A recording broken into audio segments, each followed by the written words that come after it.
AI has come to URI, and behind me is a new artificial intelligence lab that is open to all students, no matter your major. So what exactly happens in here? I caught up with Dan Brogan and Indrani Mandel to find out more. With URI men's hockey 3-3 so far, I caught up with head coach Joe Augustine to discuss their season and upcoming games. It was a victorious night for the Rhody women's basketball team as they improved their record to 3-2 in the season with the final score of 77-63 over North Dakota. In what might be the game of the year, the URI football team went up against the Maine Black Bears in a sold-out Meade Stadium. It was a wet and windy Saturday afternoon for the Rhody football team. However, despite the nor'easter conditions, the Rams defeated William and Mary with a final score of 21-10. Hunter D'Antonio has all of the details. Hillel, the Jewish Student Center at the University of Rhode Island, held a Shabbat service in memory of the 11 people killed at the Tree of Life Synagogue in Pittsburgh, Pennsylvania last Saturday. Guests were encouraged to wear their best costumes and stay for a festive Halloween meal.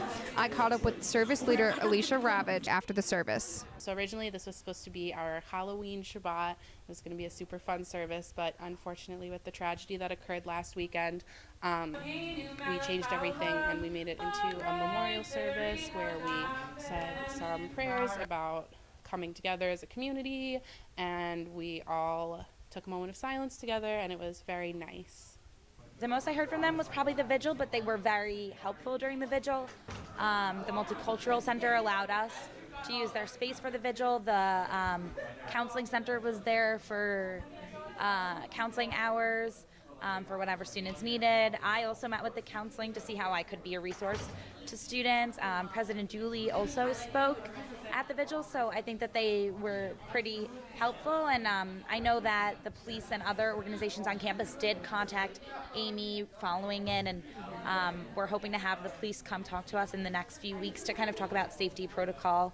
So I think that they've reacted pretty well. Hillel is located at 6 Fraternity Circle, and their events take place throughout campus and in the community.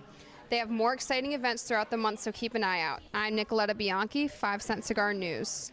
I really wish they had these events around when I was younger, because I always would forget what I learned. It's just another great organization doing another great event on campus. Can't wait to see more events like this. AI has come to URI, and behind me is a new artificial intelligence lab that is open to all students, no matter your major. So what exactly happens in here? I caught up with Dan Brogan and Indrani Mandel to find out more. This is the first public AI lab in a public library, I believe. So this place is open to all students, no matter what your major, what your background is. If you want to learn about AI, if you want to learn about coding, you want to, play with some robots. We have some, this robot right here. Hopefully it's going to be user-friendly enough for the public to interface with. A lot of people are worried that automation will take away their job, but on the other hand, if you look at it, only a few jobs are lost in that way, but a lot of jobs are also created.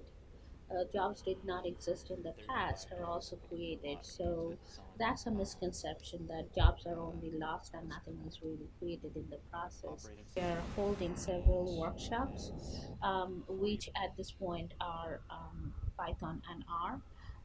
In the next semester, we are branching off to machine learning, deep learning, and hopefully run a class that would help us bring these people together as a more formal form. The school has more plans for the lab in the future, but for now it is used as an educational tool for those interested in learning more about artificial intelligence, technology, and what it can bring to the university. I'm Nicoletta Bianchi, 5 Cent Cigar News. Congratulations to Noah, but maybe I should give him a run for his money next time. Who knows? You really think you can get out there and do that? Probably not. Thank you for joining us this week. I'm Daniel Harnworth. And I'm Nicoletta Bianchi. Happy Halloween.